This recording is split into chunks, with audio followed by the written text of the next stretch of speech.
దేశంలోని రైతులకు కేంద్ర ప్రభుత్వం మరో శుభవార్త ఇవ్వడానికి సిద్ధమవుతోంది. రైతుల ఆదాయాన్ని పెంచడం, వారికి స్థిరమైన ఆర్థిక భరోసా కల్పించడం లక్ష్యంగా పీఎం కుసుమ్ 2.0 పథకాన్ని త్వరలో ప్రారంభించనున్నట్లు కేంద్రం ప్రకటించింది. ఇప్పటికే అమల్లో ఉన్న పీఎం కిసాన్, పీఎం కుసుమ్ పథకాలతో రైతులకు మద్దతిస్తున్న ప్రభుత్వం ఇప్పుడు ఈ కొత్త దశ ద్వారా మరింత ప్రయోజనం కల్పించాలని లక్ష్యంగా పెట్టుకుంది. ఈ పథకం కింద రైతులకు సంవత్సరానికి ఆర్థిక సహాయం అందిస్తుండగా పీఎం కుసుమ్ పథకం ద్వారా సాగుకు పనికిరాని భూముల్లో సోలార్ ప్లాంట్లు ఏర్పాటు చేసుకునే అవకాశం కల్పిస్తుంది. దీనివల్ల రైతులు విద్యుత్ ఉత్పత్తిదారులుగా మారి 20-25 సంవత్సరాల పాటు స్థిరమైన ఆదాయం పొందగలుగుతున్నారు. ఈ దిశగా పీఎం కుసుమ్ 2.0 పథకం మరింత విస్తృతంగా అమలు కానుంది.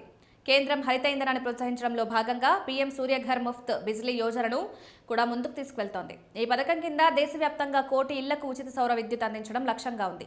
ఇప్పటికే సుమారు 2.7 మిలియన్ ఇళ్లపై సోలార్ ప్యానెల్ ఏర్పాటు చేయగా రోజుకు 11 నుండి 12 వేల ఇళ్లపై రూఫ్ టాప్ సోలార్ ప్లాంట్లు అమలు చేస్తున్నామని కేంద్ర మంత్రి తెలిపారు. ఈ సంఖ్యను త్వరలో రోజుకు 15 నుండి 16 వేల వరకు పెంచాలని యోచిస్తోంది. పీఎం కుసుమ్ 2.0 ద్వారా రైతులు తమ బంజరు లేదా సాగుకు పనికిరాని భూముల్లో 0.5 నుండి 2 మెగావాట్ల వరకు సోలార్ ప్లాంట్లు ఏర్పాటు చేసుకోవచ్చు. 0.5 మెగావాట్ల ప్లాంట్ ఏర్పాటు ఖర్చు సుమారు 1.5 కోట్ల వరకు ఉంటే ఇందులో దాదాపు 70% వరకు బ్యాంకులు రుణాలుగా ఇస్తున్నాయి. మిగతా మొత్తాన్ని రైతులు పెట్టుబడిగా పెట్టాలి. ఈ సోలార్ ప్లాంట్ ద్వారా ఏడాదికి సుమారు 7.5 నుంచి 8 లక్షల యూనిట్ల విద్యుత్ ఉత్పత్తి అవుతుంది. ఈ విద్యుత్ను ప్రభుత్వ విద్యుత్ పంపిణీ సంస్థలు నేరుగా కొనుగోలు చేస్తాయి. యూనిట్కి సుమారు 3.13 రూపాయల చొప్పున ధర లభిస్తే రైతులకు సంవత్సరానికి 22 లక్షల నుంచి 25 లక్షల వరకు ఆదాయం వస్తుంది. ఖర్చులు, బ్యాంక్ ఈఎంఐలు తీసేసిన తర్వాత కూడా రైతుకు సుమారు 15 లక్షల నుంచి 20 లక్షల వరకు నికర లాభం మిగిలే అవకాశం ఉంది.